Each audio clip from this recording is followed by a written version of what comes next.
Hello and welcome to a Python 3 Basics tutorial series. In this series you will learn the building blocks to the Python programming language. A bit about the language: Python was created by Guido van Rossum in the late 80s, and then from there Python slowly began to gain recognition and popularity.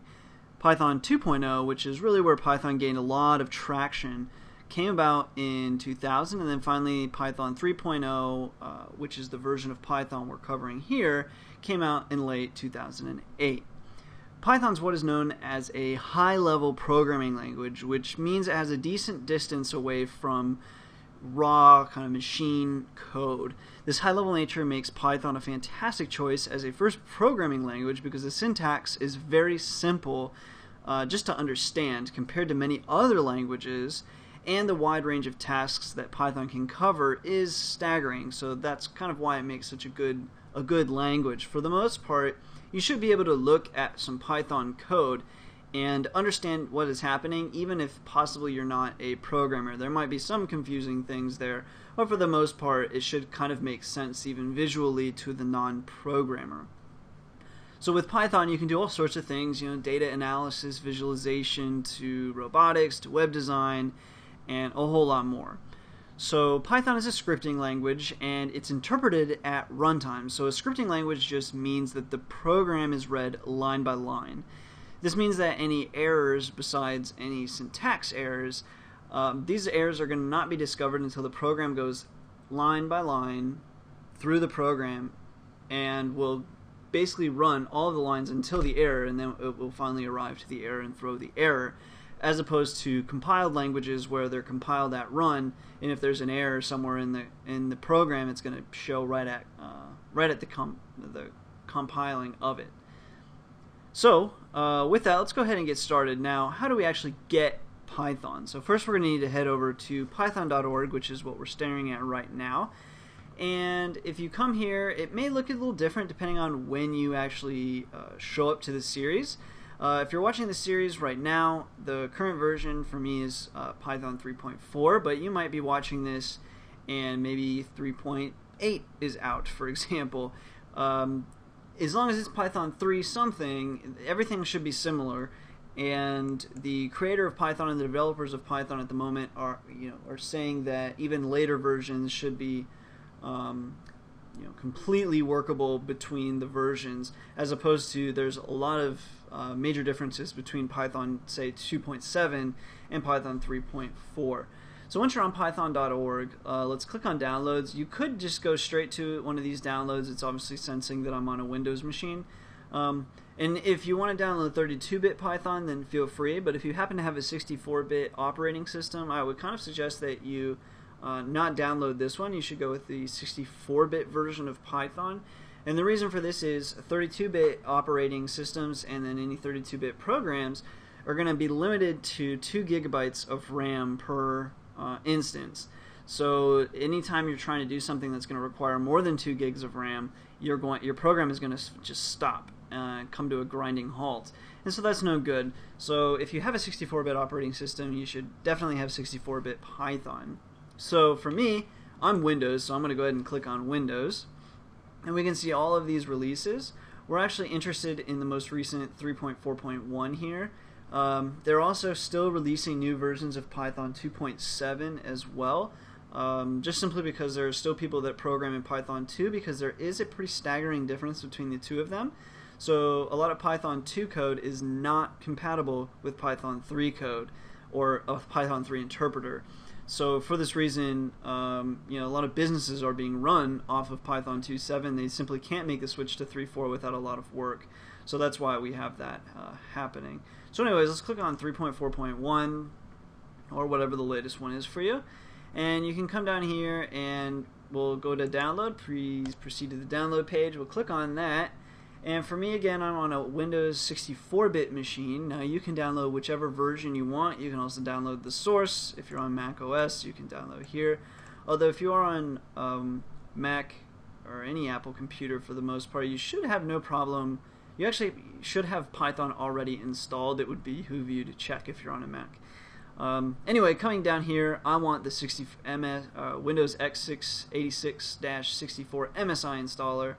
for the 64-bit Python, so we'll go ahead and install that. And whenever that's installed, go ahead and run. And next, next. I already have it because I use Python 3. Next, next, next, next.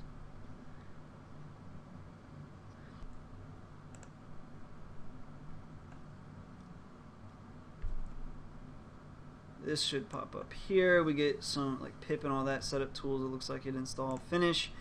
And now you're all done. So now what you should be able to do is, for example, we can go to computer and you can come over into your C drive and you should have a Python 34 directory. And within there is basically everything. Now, to program in Python, you're going to do the following things. So if it really depends on preference. Now, some people prefer to type in a interactive or live IDE, and IDE stands for Integrated Development Environment.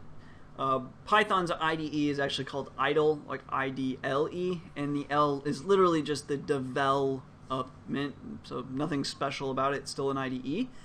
And so there are other IDEs as well. Eclipse is a popular IDE that people use, especially for like Java, and there's a Python extension for it. Also, Wing IDE is a paid IDE that is very popular among Python programmers. You're also going to see people using IPython Notebook, which is a live interpreter. I prefer to just use the basic IDE, so that's what we're going to be showing in this series, and I'm going to show you now how to get to that. So if you've installed Python 3, what you're going to want to do is go to your start bar, and then you click on All Programs, and then you should have Python 34, and if you come down you should see idle and then in parentheses Python GUI. Click on that and up should pop something that looks like this. Now this is basically it is a Python shell, and it's a live interpreter, so you can type stuff into here and it's going to basically input this into the Python and be interpreted as Python code. So if we just enter this isn't very valid code, so if we hit enter we actually get an error and it says that's not defined because it was expecting it to be a variable. But now we can actually, let's type our very first program just to kind of show off this interpreter here. And for now we're just going to have it output something to console, so we're going to use this print statement, and we'll cover that a little bit more in the next chapter here. But for now, print and then put two round brackets here and then two quotes, and let's just do a simple hello world. Now when you've done that, we can hit enter and we see that the output is hello world. So this is just a simple print statement, but it basically is showing the live nature here. So after we finish this line, it basically threw out, this was your input line, this is your output line. Now I don't really like programming it in this sort of fashion where everything is live and each line that you write has, is input and then you get the output. I don't really like that. I like to just program more of a notepad type fashion. So to do that, we're going to go File, New File, and now you have this blank sort of document, right? So we can also type the same thing that we just typed here, right? So we can go print and hello world again. And this time to run it, first we're going to have to save this file somewhere. So let's go File, Save As, and we could put it there in Python 3.4. It really doesn't matter where you put it. You can put it wherever you'd like. For me, I'm just going to put it there for now. And let's just say example py, and this is going to be example py, and we're saving it as a .py. So let's just go ahead and hit save, and we're all done. And now when we want to run this program, finally, every time you add new bits of code to this program, you'll have to save it before you run it. But you can either go run module, or you can just use the F5 key and that will also run it. So if I hit F5 right now, it's currently unsaved, so it's going to come up with this little box here. It's going to say source must be saved, OK to save. I'm going to hit OK, and then we see that there the program has run again. And that's really it. So that's going to conclude this chapter of the introduction to what Python is. Just a brief introduction to this print function, but we're going to cover that more in the next chapter. How to open up the IDE, what's the interactive IDE, and what's just this kind of notepad IDE here, and all of that. So anyways, stay tuned to the next chapter.